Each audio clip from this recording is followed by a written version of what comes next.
Order! Order! You are an incorrigible delinquent at times. Behave yourself, man!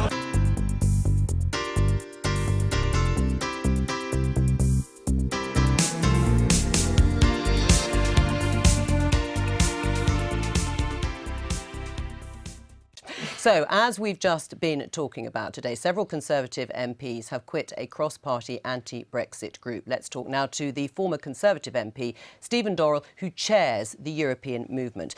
Welcome to the programme. Stephen Dorrell, but I suppose it was inevitable, wasn't it? Once you start targeting Tory MPs in an election, Brexiteers or not, the Conservative MPs who support Open Britain were going to withdraw their support.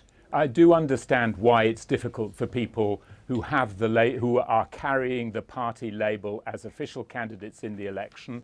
I understand why that's difficult, but I don't think it changes the nature of the argument we're making to voters, which is that this election is unlike any previous elections in my lifetime.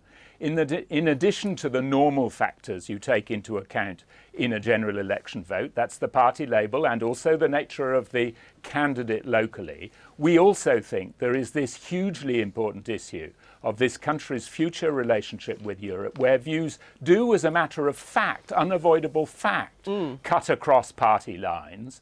And our argument is that individual voters, in making their choice about the candidate who will be their Member of Parliament, should ask whether this individual will apply on an open-minded basis the test during and after the negotiation, or at the end of the negotiating process, which is the best route forward for Britain. Is it to leave on the Prime Minister's terms? Is it to leave without agreement? Or is it to remain within the EU? But in the end, Stephen Dorrell, this is an election, you say, which trumps party politics, but we have a first-past-the-post system and people are still elected on party labels. So your campaign's doomed, really.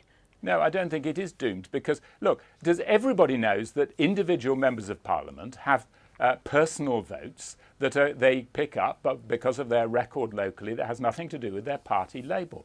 This election is unlike other elections in that, in addition to the party label and the local following of members of Parliament, there's a third dimension to it, which is what is going to be the attitude of this individual candidate, if elected to the House of Commons, in holding the government to account through and at the end of this critically important negotiation process. What I want to ensure is that there isn't a one-dimensional view in the House of Commons. But I'm talking about the sort of practical logic of your argument. I mean, you say you cannot, as a Conservative, support candidates from your own party who support Brexit or hard Brexit, which means you cannot support Mrs May.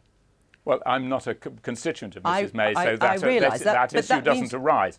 And the point that I'm seeking to highlight to the members of the European movement, but of course much more generally, is that when voters cast their vote, yes, they're electing a Member of Parliament, a government, I should say, but they're also electing a Member of Parliament who will have this critical duty during the next Parliament to hold the government to account and to insist, as I hope they will, on an open-minded review of where Britain's interests lie in the light of this negotiation. But what about your loyalty to your party, to the Conservative Party and the line that they are following? If you are going to be targeting Conservative MPs whom you disagree with on the issue of Brexit, are you actually advocating supporting Lib Dems and Labour? I mean, that could result in your expulsion from the Conservative Party. Well, my individual position, I don't think matters very much in this. Well, it does. You're chairing this. You're chairing this movement. What matters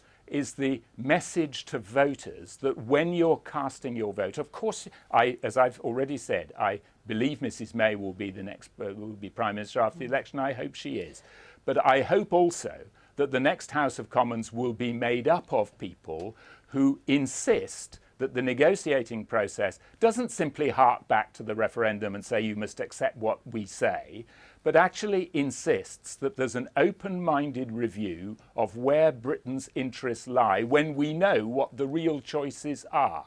Right. What do you say, Michael Wiltshire? Do you think this campaign is going to have any traction?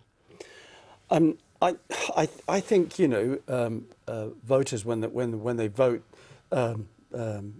next month, we'll be looking at a wide range of issues and not just this one. And they won't be saying to themselves, is this member of, or prospective member of Parliament a soft Brexiteer or a hard Brexiteer? They'll vote on a whole range of different issues.